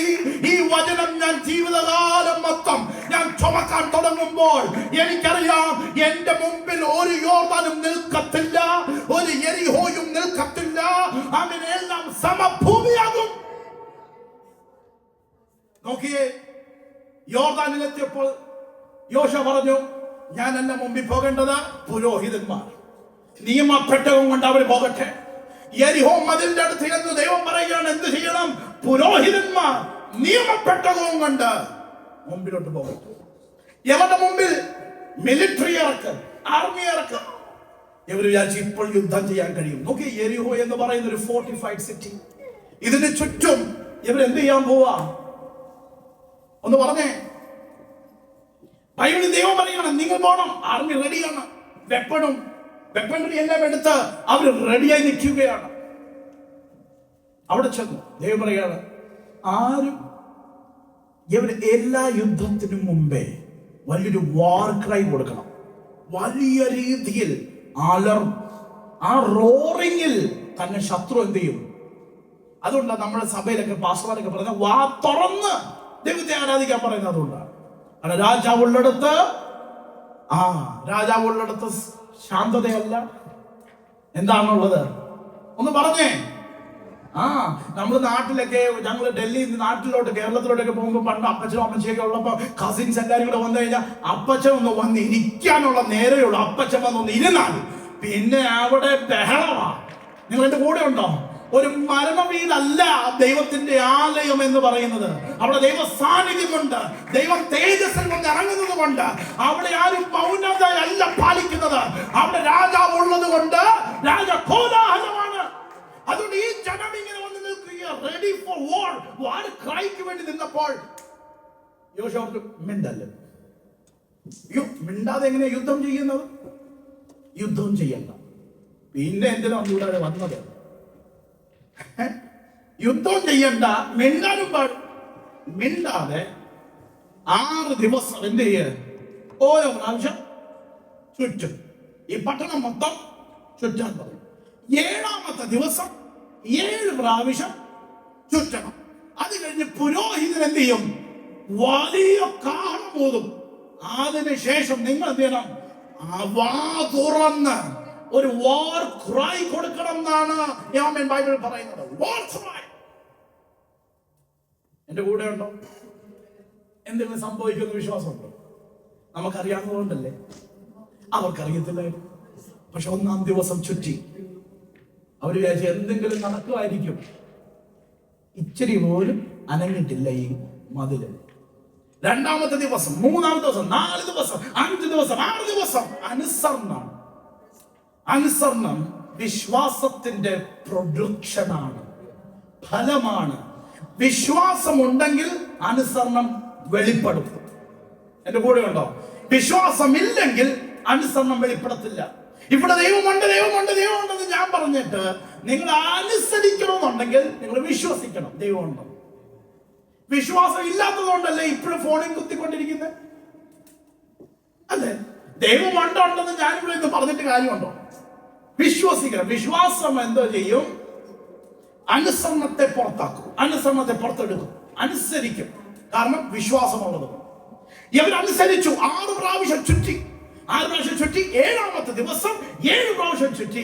ഇതാ പുരോഹിതൻ കാഹളമൂതി ഇവർ വാ തുറന്ന് വലിയൊരു ആർപ്പ് മുഴക്കിയപ്പോൾ വചനം പറയുന്നത് മതില് ഇടിഞ്ഞു വീണു. മതിലെന്ത് ചെയ്തു? ഇടിഞ്ഞു വീണു. ഒന്ന് ശ്രദ്ധിച്ച് നമുക്ക് ഡ്യൂപ്ലിക്കേറ്റ് ഒരു പ്രസന്റേഷൻ ശ്രദ്ധിച്ചേ. ഞാൻ നിങ്ങളെ ചില ഫോട്ടോസ് കാണിക്കുന്നത് എത്രമാത്രം ലെജിറ്റ് ആണെന്നും ദൈവം തെളിയിക്കുന്ന ദൈവമാണ്. അപ്പം ശ്രദ്ധിച്ചേ, ഈ സംഭവം ഉണ്ടായി ചരിത്രത്തിൽ ഇത് വലിയൊരു വിഷയമായതുകൊണ്ട് ആർക്കിയോളജിസ്റ്റിന്റെ കാലഘട്ടം വന്നപ്പോൾ അവർ പറഞ്ഞു നമ്മൾ എക്സ്കവേഷന് പോകണം. എങ്ങോട്ടാ പോകേണ്ടത്? എരിഹോയിൽ പോകണം, നോക്കാം അവിടെ നടന്നത് എന്താണെന്ന്. അങ്ങനെ ജർമ്മൻ എക്സ്കവേഷൻ നടന്നു. 1907 മുതലുള്ള കാലഘട്ടത്തിൽ അവർ നമുക്ക് ഇങ്ങോട്ട് ശ്രദ്ധിച്ചു നോക്കിയാൽ നിങ്ങൾക്ക് മനസ്സിലാകും. അവിടെ ഉള്ള മതിലുകൾ നിങ്ങൾക്ക് ശ്രദ്ധിച്ച് കാണാൻ കഴിയും. എനിക്കറിയത്തില്ല നിങ്ങൾക്ക് എത്രമാത്രം കാണാൻ കഴിയുന്നുള്ളത്. ഈ ചുമന്ന ഭാഗം ഇതാണ് മതിലുകൾ. കാണാൻ കഴിയുന്നുണ്ടോ? ഈ മതിലുകൾ ഇവര് വന്ന് പരിശോധിക്കാൻ തുടങ്ങി. ഓരോ മതിലുകളും നോക്കി. അപ്പർ സിറ്റി വാൾ, ലോവർ സിറ്റി വാൾ, റീറ്റെയിനിങ് വാൾ, എംബാങ്ക്മെന്റ്, ഇതെല്ലാം ഇങ്ങനെ നിൽക്കുമ്പോൾ ഇതിന് ചുറ്റുമാണ് ഇവരെന്ത് ചെയ്തത്? ചുറ്റിയത്. ഇവർ കറങ്ങിയത്. ആമേൻ. ഇവർ മൗനമായി ഒന്നും പറയാതെ ഇവരിങ്ങനെ കടന്ന് ചുറ്റാൻ തുടങ്ങി. അടുത്ത ഇമേജ് നോക്കിയേ. റീറ്റെയിനിങ് വാൾ ഇതെന്താണെന്ന് ഞാൻ ഇപ്പൊ പറയാം. അടുത്തത് കാണാം. ഇത് വീഴുന്നത് എങ്ങനെയാണെന്ന് നോക്കിയേ. ഇവര് ചുറ്റിയപ്പോൾ 7ാമത്തെ ദിവസം 7 പ്രാവശ്യം ഇവര് ചുറ്റി. മതിൽ വീണത് എങ്ങനെയാ? ഒരു എക്സ്റ്റേണൽ ഫോഴ്സ് വെളിയിൽ നിന്നല്ലേ ഇവര് ചുറ്റിയത്. എന്റെ കൂടെ നിൽക്കണം. ഇവര് കറങ്ങിയത് വെളിയിൽ നിന്നല്ലേ? വെളിയിൽ നിന്ന് കറങ്ങിയാൽ അതായത് ഒരു എക്സ്റ്റേണൽ ഫോഴ്സ് കൊണ്ടാണ് ഈ മതിൽ വീഴേണ്ടത്. അങ്ങനെ എക്സ്റ്റേണൽ ഫോഴ്സ് കൊണ്ട് മതിൽ വീഴണമെങ്കിൽ മതിൽ വീഴേണ്ടത് ഇൻവേർഡ് ആയിട്ട് അകത്തോട്ട് വീഴണം. പക്ഷെ ഈ മതിൽ വീണത് അകത്തോട്ടല്ല, പുറത്തോട്ടാ വീണത്. നിങ്ങൾ എന്റെ കൂടെ ഇല്ല. അവൻ ഈ മതിൽ വീണത് അകത്തിന്ന് പുറത്തേക്കാ. അകത്തിരിക്കുന്ന ആരാണ് ഈ മതിൽ പുറത്തേക്ക് തള്ളിയിടാൻ പോകുന്നത്? നിങ്ങൾ എന്റെ കൂടെ. ഈ ജനം ചിന്തിച്ചു കാണും, ദൈവമേ എന്തിനാ ഈ 7 പ്രാവശ്യം കടന്ന് കറങ്ങുന്നത്? ആ കാലഘട്ടത്തിൽ ബാലിന്റെ ദൈവം ചെയ്യുന്ന ഒരു പ്രവണത ഇവർ വിശ്വസിച്ചിരുന്നു. ഈ ബാലിന്റെ ദൈവം ഈ രാജ്യം മൊത്തം, ഈ ദേശം മൊത്തം ഇങ്ങനെ ചുറ്റുന്നത് എന്തിനാണെന്നറിയാമോ? വലിയൊരു ആഹ്ലാദം മുഴക്കിക്കൊണ്ടാണ്. നീ എന്റേതാണ്, നീ എന്റേതാണ്, ഈ ദേശം എന്റേതാണ്, ഈ പട്ടണം എന്റേതാണ്, ഈ കുഞ്ഞുങ്ങൾ എന്റേതാണ്, ഈ രാജ്യത്തിന്റെ സമ്പത്ത് എന്റേതാണ്. ഈ അവകാശം മുഴക്കമാണ് ഈ ചുറ്റി ചുറ്റി ബാലിന്റെ ദൈവന്മാര് ആമേൻ പറയുന്നത്. ഈ ഒരു വിശ്വാസ പ്രവണത ആ കാലഘട്ടത്തിൽ ഉണ്ടായിരുന്നു. അതുകൊണ്ട് തന്നെ ദൈവം ആമേൻ യെരിഹോ മതിലിന്റെ മുമ്പിൽ വന്നിട്ട് പറയുകയാണ്, ഈ യുദ്ധം നിങ്ങളുടേതല്ല മക്കളെ, ഇത് എന്റേതാ. അതുകൊണ്ട് ചെയ്യേണ്ടത് എന്താണെന്നറിയാമോ? നിങ്ങളൊന്ന് ചുറ്റ്. കാരണം അവർക്കറിയാം ഈ ചുറ്റുന്നതിന്റെ അർത്ഥം എന്താണ്. നമുക്കറിയത്തില്ലെങ്കിലും അവർക്കൊരു കാര്യം മനസ്സിലായി.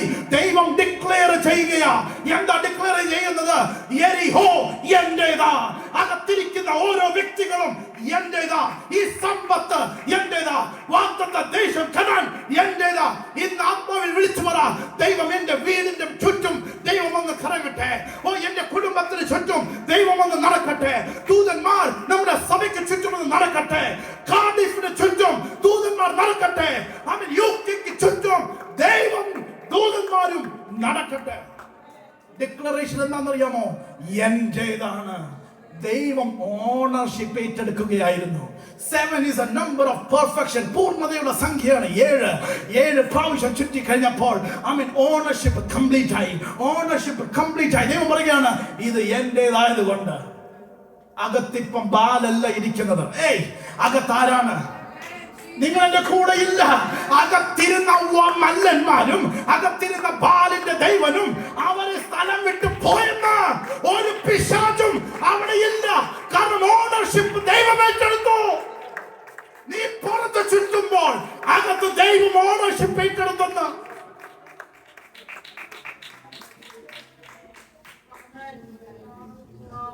നിനക്ക് മുമ്പാകെ വലിയ മതിൽ നിന്നത് നിനക്ക് കാലെടുത്ത് വച്ച് അകത്ത് കയറാനുള്ള പടികളാക്കി ദൈവം മാറ്റി.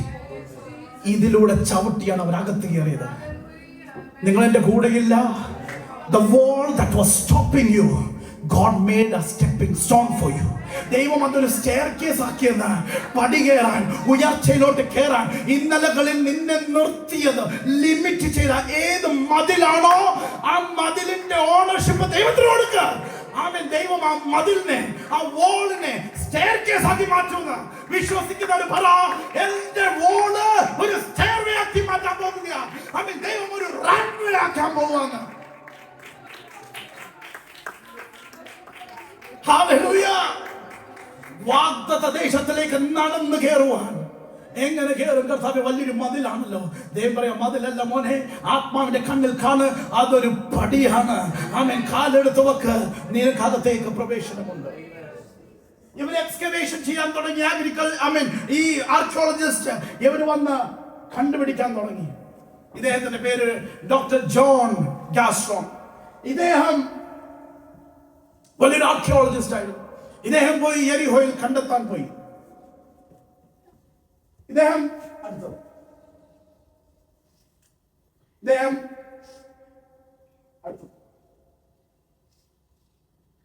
കണ്ടെത്താൻ പോയി.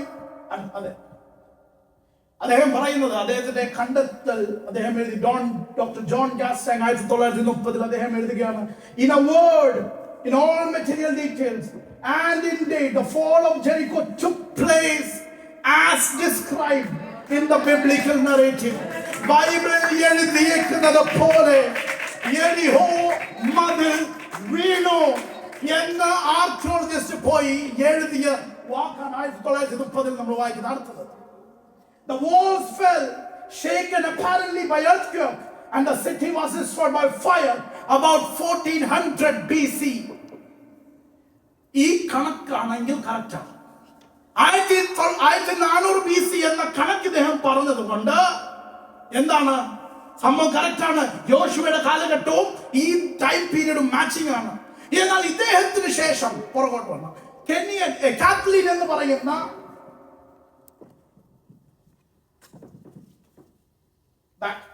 കാത്ലീൻ കെനിയൻ എക്സ്കവേഷൻസ്, പുള്ളിക്കാരി വന്ന് എക്സ്കവേഷൻ നടത്താൻ വേണ്ടി വന്നു. പുള്ളിക്കാരി പറഞ്ഞു, സംഭവം നടന്നിട്ടുണ്ടെന്ന് പറയുന്നത് ശരിയാണ്, പക്ഷെ 1400 ഇത് നടന്നിട്ടുള്ളത് 1300 കാലഘട്ടങ്ങളിലായിരിക്കും. ടൈം പീരീഡിൽ ഒരു മാറ്റം പുള്ളിക്കാരി കൊണ്ടുവന്നു. ഇദ്ദേഹം കൊണ്ടുവന്ന കണ്ടുപിടുത്തങ്ങൾ ശ്രദ്ധിക്കാതെ അതിനെക്കുറിച്ച് കംപ്ലീറ്റ്ലി ഇഗ്നോറായി ഇദ്ദേഹം ഈ പുള്ളിക്കാരി കുറച്ച് ഫൈൻഡിങ്സ് മുമ്പോട്ട് വെച്ചു. പറഞ്ഞ എല്ലാം വളരെ ശരിയാണ്, പക്ഷേ 1300 കാലഘട്ടങ്ങളിലായിരിക്കും. ആ ടൈം പീരീഡ് വലിയൊരു മാറ്റത്തെ കൊണ്ടുവന്നു. എന്താണ് മാറ്റം? ഈ സംഭവങ്ങൾ നമ്മളിപ്പോ കണ്ട പോർട്സ് ഇത് ഉണ്ടാകണമായിരുന്നു. ഇതില്ലാത്തത് കൊണ്ട് ഇത് സംഭവം നടന്നിട്ടില്ല എന്നാണ് കാത്ലിൻ വിശ്വസിക്കാൻ തുടങ്ങി. പക്ഷേ ജോൺ ഗാസ്ട്രോങ്ങിന്റെ കണ്ടുപിടുത്തങ്ങൾ എടുത്ത് നല്ലപോലെ പഠിക്കുമ്പോൾ ഈ സംഭവങ്ങൾ ആ കാലഘട്ടത്തിൽ ഉണ്ടായിരുന്നു. ഇതിന്റെ തെളിവ് എന്താണ്? ആ കാലഘട്ടത്തിൽ കൊയ്ത്തിന്റെ കാലമായിരുന്നു എന്നും അതുകൊണ്ട് തന്നെ ഇവരകത്ത് ചെന്നപ്പോൾ നമ്മളതുകൊണ്ടാണ് പിന്നീട് ഫോട്ടോസ് കണ്ടത്. ഇങ്ങനെയുള്ള പോർട്രി ഇമേജസ് ഡോക്ടർ ജോൺ ഗാസ്ട്രോങ് കണ്ടുപിടിച്ചു എന്നും ഇദ്ദേഹം എഴുതി വച്ചിട്ടുണ്ട്. എന്തുകൊണ്ടാണ് നമ്മൾ ബൈബിൾ വായിച്ചാൽ നമുക്ക് മനസ്സിലാകും ടൈം പീരീഡ് 1300 അല്ല 1400 തന്നെയാണ് എന്ന് നമുക്ക് സ്ഥാപിക്കാൻ കഴിയും. ഇത് പ്രൂവ് ചെയ്യുന്നതാണ് ന്യൂയോർക്ക് ടൈംസിലെ നമ്മൾ വായിച്ച ഹെഡ്ലൈൻസ് നോക്കിയേ. ന്യൂയോർക്ക് ടൈംസ് നമ്മുടെ ബൈബിളിനെ വിശ്വസിക്കുന്നവരോ ക്രൈസ്തവ സമൂഹത്തോട് സ്നേഹമുള്ളവരൊന്നുമല്ല. അവരെഴുതിയ വാക്ക് ശ്രദ്ധിച്ചേ. A study of ceramic remnants, royal scarabs, carbon seismic activity in the region and even the ruins of temple walls produced what is being impressive evidence that the fortified city was destroyed in the late Bronze Age about 1400 BC. ഏത് കാലഘട്ടത്തിൽ? യോശുവയുടെ കാലഘട്ടത്തിൽ തന്നെയാണ് ഈ സംഭവം. Doctor Amos നൂർ നമ്മൾ നേരത്തെ പറഞ്ഞ വ്യക്തി, a famous Stanford University geophysicist, he says only little doubt, ചെറിയൊരു സംശയം മാത്രമേ ഉള്ളൂ, ഇത് യോശുവയുടെ സമയത്തെ അല്ലായിരിക്കും എന്ന് പറയാൻ ചെറിയൊരു സംശയം മാത്രമേ കാണത്തുള്ളൂ. അടുത്ത after years of doubt among archaeologists, a new analysis of excavation, പുതിയ കണ്ടുപിടുത്തങ്ങൾ has yielded a wide range of evidence supporting biblical account about the fall of Jericho. New York ടൈംസിൽ പബ്ലിഷ് ചെയ്ത ആർട്ടിക്കിളിന്റെ ഭാഗമാണ് നമ്മൾ വായിച്ചത്. അവർ പറയുകയാണ് ഇത് ഇന്ന് തെളിവുകളെല്ലാം വെച്ച് നോക്കുമ്പോൾ അന്ന് ദൈവം ചെയ്തത് എന്റെ കൂടെ ഉണ്ടോ? ദൈവം തെളിയിക്കുന്ന ദൈവമാണ്. വിശ്വസിക്കുന്നവരെന്ന് പറഞ്ഞ ദൈവം തെളിയിക്കുന്ന ദൈവമാണ്, തെളിയിക്കുന്ന ദൈവമാണ്. ആമേൻ. നോക്കിയേ, ഞാൻ പ്രസംഗം നിർത്താൻ പോകുകയാണ്.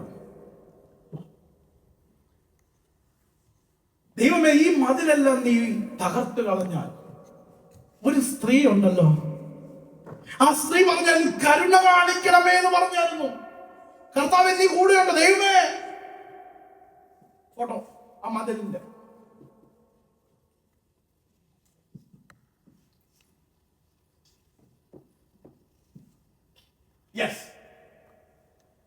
ഈ മതില് നമ്മൾ കാണുന്ന ഇത് സൂം ചെയ്ത ഫോട്ടോയില്ല.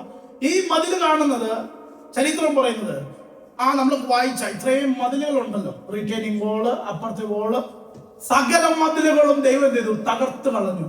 ഒരു മതിൽ മാത്രം ദൈവം തകർത്തില്ല. ആ മതിലായിരുന്നു ആ രാഹാബ് എന്ന് പറയുന്ന സ്ത്രീയുടെ വീട് എന്നാണ് ചരിത്രം പഠിപ്പിക്കുന്നത്.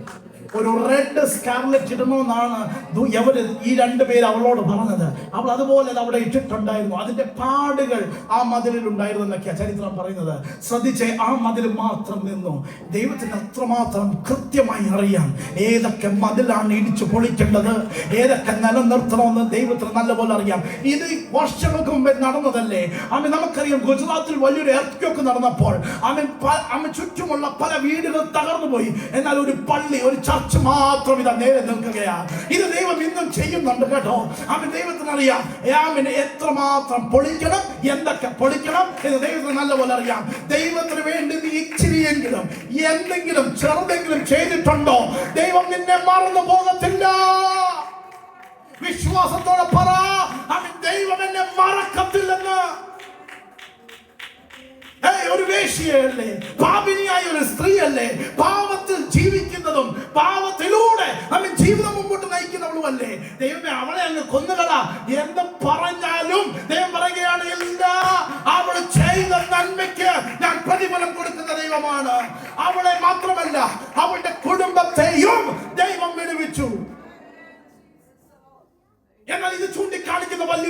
കാര്യമുണ്ട്. അതാണ് വെളിപ്പാട് പുസ്തകത്തിലേക്ക് കടന്നു വരുമ്പോൾ വെളിപ്പാട് പുസ്തകം 17-18 അധ്യായം വിളിച്ചു പറയുന്നത് ഇങ്ങനെയാണ്: അയ്യോ മഹാവേശ്യ ബാബിലോണേ. ഈ വേശ്യ സ്ത്രീ ചൂണ്ടിക്കാണിച്ച വലിയൊരു ദർശനമാണ് വെളിപ്പാട് പുസ്തകത്തിൽ നമ്മൾ വായിക്കുന്നത്. ബാബിലോണായി. ബാബിലോണിന്റെ ദൈവം വിളിക്കുന്ന പേരെന്താ? മഹാവേശ്യ, ചീഫ് ഓഫ് പ്രോസ്റ്റിറ്റ്യൂട്ട്സ്. ഈ പുള്ളിക്കാരിയെ ഈ പട്ടണത്തെ നോക്കി, 2 പട്ടണം, വചനം വെളിപ്പാട് വായിച്ചാൽ നമുക്കറിയാം, 2 പട്ടണത്തെ ദൈവം അയക്കുന്നു. ഏത് പട്ടണത്തിലോട്ട്? ബാബിലോൺ എന്ന് പറഞ്ഞ ഈ പട്ടണത്തിലോട്ട് ദൈവം അയക്കുന്നു. 2 പേരെ യോശുവ അയച്ചു. എങ്ങോട്ട്? ജെറിക്കോയിലോട്ട്. ഈ പട്ടണത്തിലോട്ട് എന്നിട്ട് പറഞ്ഞു, ഈ പട്ടണം ബാബിലോണിലെ പട്ടണത്തോട് പറ, ഈ ബാബിലോണിലെ പട്ടണം പ്രോസിക്യൂട്ട് ആയിട്ടിരിക്കുന്ന ഈ ബാബിലോണിന്റെ സൈൻ അല്ലെങ്കിൽ സിമ്പിൾ എന്തുവാണെന്നറിയോ? Red scarlet. എന്താണ് അവൾ അവിടെ ഇട്ടത്? മതിലിൽ എന്തിടാനാ ദൈവത്തിന്റെ ദാസന്മാർ അവളോട് പറഞ്ഞത്? ആമീൻ. അവൾ പറയും, ഒരു ചുമന്ന ഒരു റെഡ് സ്കാർലറ്റ് ത്രെഡ് നിനക്ക് കാണാൻ പറ്റും, അതായിരിക്കും എന്റെ വീട്. ആമീൻ. വെളിപ്പാട് പുസ്തകം ഐഡന്റിഫൈ ചെയ്യുന്ന ബാബിലോൺ റെഡ് സ്കാർലറ്റിൽ കിടക്കുകയാണ്. അടുത്ത തീർന്നില്ല. ആമീൻ. ദൈവം 18-ാം അധ്യായത്തിലേക്ക് വരുമ്പോൾ ദൈവം പറയുകയാണ്, ആമീൻ, ബാബിലോണിൽ നിന്ന് പുറത്തേക്ക് വാ. ആര് പുറത്തേക്ക് വരണം? അവന്റെ പാപത്തിൽ നിന്ന് പുറത്തേക്ക് വാ. ആ പുറത്തു വന്ന ജനം, നമ്മൾ പഴയ നിയമത്തിൽ വായിച്ചു, ആരാ? രാഹാബും കുടുംബവും പുറത്തേക്ക് വന്നു. എന്നാൽ വെളിപ്പാട് പുസ്തകത്തിൽ നമ്മൾ വായിക്കുന്നത് ഇവര് പുറത്തേക്ക് വന്ന ജനം. പിന്നീട് എന്ത് സംഭവിക്കുന്നു? അവരുടെ ലൈഫിൽ, അവരുടെ ജീവിതത്തിൽ ഇതാ വലിയൊരു വിവാഹം നടക്കുകയാണ്. ഏതാ വിവാഹം? നമുക്കറിയാം, കുഞ്ഞാടിന്റെ വിവാഹം. ആ കുഞ്ഞാടിന്റെ വിവാഹത്തിൽ ഇതാ ഇവർ വിശ്വസിക്കപ്പെട്ട് ഇതാ ദൈവത്താൽ തിരഞ്ഞെടുക്കപ്പെട്ട ഒരു കൂട്ടമായി ഇവർ ആ വിവാഹത്തിൽ ചേരുകയാണ്. അപ്പോൾ ഇതാ വചനം പറയുന്നു, സ്വർഗത്തിൽ വലിയ കാഹള ശബ്ദമുണ്ടായി. കാഹള ശബ്ദം വർഷങ്ങൾക്ക് മുമ്പേ യെരിഹോ മതിലിലുണ്ടായ ശബ്ദം പോലെ വലിയൊരു കാഹള ശബ്ദം അവിടെ ഉണ്ടായി. അവിടെ മുഴങ്ങി. അവിടെ വലിയൊരു ആർപ്പുണ്ടായി. ആർപ്പുണ്ടായപ്പോൾ എന്താ സംഭവിച്ചത്? ഇതാ വെള്ളക്കുതിരയിൽ ഞാനും നിങ്ങളും സ്നേഹിക്കുന്ന നമ്മുടെ ആത്മനാഥൻ, നമ്മുടെ പ്രാണപ്രിയൻ, അവൻ ഇറങ്ങി വരികയാണ്. മഹത്വത്തിൽ, തേജസ്സിൽ നിറഞ്ഞ അവൻ ഇറങ്ങി വരികയാണ്. അവനെ ചൊല്ലിയല്ലേ പറയും, സർവാംഗ സുന്ദരൻ ഇതാ ഇറങ്ങി വരികയാണ്. ഇന്ന് ഞാൻ പറയാം, വചനമെല്ലാം ബൈബിൾ മൊത്തം വരുവാനിരിക്കുന്ന കാലങ്ങളെ കുറിച്ച് വിളിച്ചു പറയുമ്പോൾ ഞാൻ നിങ്ങളും കണ്ണടച്ചിരിക്കാൻ അല്ല ദൈവം ആഗ്രഹിക്കുന്നത്, വിശ്വസിക്കുവാനാണ് ആഗ്രഹിക്കുന്നത്. വിശ്വസിക്കുക, കർത്താവ് വേഗം വരാറായി. ഇതാ ഈ സഹോദരിയെയും കുടുംബത്തെയും ദൈവം രക്ഷിച്ചു. അവിടെ കൊണ്ട് തീർന്നോ? ഇവിടെ കാണിച്ച നല്ല പ്രവൃത്തി എന്താണ്? ദൈവത്തിന്റെ ദാസന്മാരെ, ദൈവമക്കളെ അവരെ സൂക്ഷിപ്പിച്ചു, അവരെ പ്രൊട്ടക്ട് ചെയ്തു. ആ പ്രൊട്ടക്ട് ചെയ്ത ആ നല്ല പ്രവർത്തിക്ക് ദൈവം കൊടുക്കുന്ന വലിയൊരു പ്രതിഫലം എന്താണെന്നറിയാമോ? മത്തായി എഴുതിയ സുവിശേഷം വായിക്കുമ്പോൾ 1-ാം അധ്യായത്തിലേക്ക് കടന്നു വരുമ്പോൾ അവിടെ പറയുകയാണ്, രാഹാബ്, ബോവാസിന്റെ മാതാവ് രാഹാബ് എന്ന് പറഞ്ഞൊരു വംശാവലി പറയുകയാണ്. ഒരു ജനറേഷൻ ഡിസ്കോഴ്സ് അവിടെ തരികയാണ്. പറഞ്ഞു വരുമ്പോൾ 31-ാമത്തെ തലമുറ എത്തുമ്പോൾ ഇതാ അവളിലൂടെ 31-ാമത്തെ തലമുറ എത്തുമ്പോൾ യേശു ക്രിസ്തു ജനിക്കുകയാണ്. നിങ്ങൾ എൻ്റെ കൂടെയുണ്ടോ? നമ്മൾ വിചാരിച്ചു പാപിയാണെന്ന്, നമ്മൾ വിചാരിച്ചു ഒന്നിനും കൊള്ളാത്തവളാണെന്ന്, നമ്മൾ വിചാരിച്ചു ഒരു യോഗ്യതയുമില്ല എന്ന്. എന്നാൽ ദൈവം അവളെ വിടുവിക്കുക മാത്രമല്ല, ഇതാ ദൈവത്തിന്റെ പുത്രനെ ഈ ഭൂമിയിലേക്ക് അയക്കുവാൻ വേണ്ടി അവളെയും ദൈവം തെരഞ്ഞെടുക്കുവാൻ ഇടയായി തീർന്നു. ഇന്നൊരു കാര്യം പറയാം, എന്റെയും നിങ്ങളുടെയും മേലിൽ കിടക്കുന്ന ദൗത്യം നമ്മൾ ചിന്തിക്കുന്നതിനേക്കാൾ വലിയതാകുന്നു. വിശ്വസിക്കുന്നവർ മാത്രം ഒന്ന് പറ, എന്നെ കുറിച്ച് ദൈവം ആഗ്രഹിക്കുന്നത് ഇവിടെ ഇങ്ങനെ ഒരു ചർച്ചയിൽ വന്ന് ഏറ്റവും പുറയിൽ വന്നിരുന്ന് ചുമ്മാ പാട്ടും പാടി പ്രാർത്ഥിച്ച് കയ്യും അടിച്ച് പോകാൻ മാത്രമല്ല, ചില വലിയ ദൗത്യങ്ങൾ ദൈവത്തിന് ചെയ്തെടുക്കാനുണ്ട്. ഈ ചെറിയ ചർച്ചയിൽ വന്ന് വർഷിപ്പ് ലീഡ് ചെയ്യാൻ മാത്രമല്ല ദൈവം എന്നെ കുറിച്ച് ആഗ്രഹിക്കുന്നത്, വലിയൊരു ദൗത്യമുണ്ട്. ഈ ചർച്ചിൽ വന്ന് ഇങ്ങനെ ഫോൺ ക്യാമറ റെക്കോർഡ് ചെയ്യാനോ കീബോർഡ് വായിക്കുവാനോ ഡ്രംസ് അടിക്കുവാനോ പ്രൊജക്ടർ നോക്കിയിരിക്കുവാനോ ഇത് മാത്രമല്ല ദൈവം എന്നെ കുറിച്ച് ആഗ്രഹിക്കുന്നത്. വലിയ ദൗത്യമുണ്ട്. വിശ്വസിച്ച് പറ, ദൈവത്തിന് എന്നെ കുറിച്ചും എന്റെ കുടുംബത്തെ കുറിച്ചും എന്റെ കുഞ്ഞുങ്ങളെ കുറിച്ചും എന്റെ മോനെ കുറിച്ചും എന്റെ മോളെ കുറിച്ചും എന്റെ ജോലിയെ കുറിച്ച് ദൈവത്തിന് വലിയ ദൗത്യമുണ്ട്. തെളിയിക്കുന്ന ദൈവം. യോശുവയിലൂടെ ദൈവം അത്ഭുതങ്ങൾ ചെയ്തു. വിശ്വസിക്കുന്ന ദൈവത്തിന്റെ മക്കളോട് ഞാൻ ഒരു കാര്യം പറയട്ടെ. ദൈവത്തെ വിശ്വസിച്ചാൽ, ദൈവത്തെ ഒന്ന് വിശ്വസിച്ചാൽ നിങ്ങൾ വലിയ കാര്യങ്ങൾ കാണും. ദൈവം നിങ്ങളെ സൂക്ഷിക്കും. ദൈവത്തിന് രാഹാബിനോടുള്ള വാഗ്ദത്തം കുടുംബത്തെ സൂക്ഷിക്കും മാത്രമായിരുന്നു. അവൾ ചോദിച്ചത് അത് മാത്രമല്ലേ, എന്നെയും എൻ്റെ കുടുംബത്തെയും എൻ്റെ സഹോദരങ്ങളെയും സൂക്ഷിക്കണം. അത് മാത്രമല്ലേ ചോദിച്ചത്? ആണോ? അല്ല. അവൾ പറഞ്ഞത് ഇങ്ങനെയാണ്, മലയാളത്തിൽ എഴുതിയിരിക്കുന്നത്, ഞങ്ങളെ ഇവിടുന്ന് പുറത്തെടുക്കുക മാത്രമല്ല, ഒരു ലക്ഷ്യസ്ഥാനത്തെത്തിക്കണം. അവൾ ആഗ്രഹിച്ചത് സേഫ് ആയിട്ടൊരു സ്ഥലമായിരിക്കാം. അവരാഗ്രഹിച്ചത് ഒരു സേഫ് ജോഗ്രഫിക്കൽ ലൊക്കേഷൻ ആയിരിക്കാം. ഇത് മതിലെല്ലാം ഇടിഞ്ഞ് താഴെ വീഴും, യുദ്ധമുണ്ടാകും, ഇവിടെ താമസിക്കാൻ കഴിയത്തില്ല, നല്ല വെള്ളം ഉണ്ടാകത്തില്ല, കുഞ്ഞുങ്ങളെ പഠിപ്പിക്കാൻ സ്കൂളൊന്നും കാണത്തില്ല. നല്ലൊരു സ്ഥലത്ത് എന്നെ ഒരു ലക്ഷ്യസ്ഥാനം എനിക്ക് തന്നാൽ മതി. പക്ഷെ കർത്താവ് പറഞ്ഞ ലക്ഷ്യസ്ഥാനം ഇതിനേക്കാൾ മഹാഭാഗ്യം ഏതാണ്? യേശു ക്രിസ്തുവിന്റെ ജനറേഷനകത്ത് രാഹാബ് എന്ന് പറഞ്ഞ സ്ത്രീക്ക് ഒരു ഇടം ദൈവം കൊടുത്തു. എന്റെയും നിങ്ങളുടെയും ലക്ഷ്യസ്ഥാനം വരാനിരിക്കുന്ന ആ മഹാഭാഗ്യമേറിയ ആ സ്ഥലമാണ് ആ കനാൻ ദേശം. അവിടേക്ക് പോകണം. ദൈവത്തോട് പറ, കർത്താവേ, എന്റെ ലക്ഷ്യസ്ഥാനത്തിൽ എന്നെ എത്തിക്കണം. ആർക്കെങ്കിലും ഒരു ധൈര്യമോ ഇച്ചിരിയെങ്കിലും ജാടയോ അഹങ്കാരമോ ഉണ്ടോ? ആരും പോയില്ലെങ്കിൽ ഞാൻ എന്തായാലും പോകും. അവിടെ ശുപാർശ നടക്കത്തില്ല, അവിടെ പിടിപാട് നടക്കത്തില്ല, അവിടെ കണക്ഷൻസ് ഒന്നും നടക്കത്തില്ല, അവിടെ വർഷങ്ങളുടെ കണക്ക് പറഞ്ഞുകൊണ്ട് ചെന്നിട്ട് കാര്യമില്ല. നമ്മുടെയൊക്കെ ചർച്ചയിൽ പല അച്ഛന്മാരൊക്കെ കണ്ടിട്ടില്ലേ, 20 വർഷം കൊണ്ട് ഞാൻ ഇവിടെ ഇരിക്കുക. ഇതൊന്നും അവിടെ നടക്കത്തില്ല. അവിടെ നടക്കുന്ന ഒന്നേ ഉള്ളൂ. പൗലോസ് പോലും പറഞ്ഞൊരു കാര്യമുണ്ട്, വല്ല വിധേനയും ബൈ എനി മീൻസ്. കാരണം പോകാൻ യോഗ്യതയില്ലാത്തത് കൊണ്ട് എങ്ങനെയെങ്കിലും അവിടെ എത്തിച്ചേരണം. ഇന്ന് പറ, കർത്താവേ, എനിക്ക് യോഗ്യതകളൊന്നുമില്ല, എനിക്ക് പറയാനൊന്നുമില്ല കർത്താവേ, വർഷങ്ങളുടെ കണക്കില്ല, എനിക്ക് പിടിപാടില്ല, എനിക്ക് സ്വാധീനം ചലിപ്പിക്കാൻ ആരുമില്ല. എനിക്ക് ഒന്നേ പറയാനുള്ളൂ, യഹോവ എനിക്ക് അനുകൂലമെന്ന് ഞാൻ അറിയുന്നു. നമുക്ക് കണ്ണുകളെ അടയ്ക്കാൻ ദൈവസന്നിധി നമുക്ക് എഴുന്നേറ്റ് നിൽക്കാം. ഒരു നിമിഷം സമർപ്പിച്ച ദൈവസന്നിധിയിൽ പ്രാർത്ഥിക്കും. അപ്പോൾ തന്നെ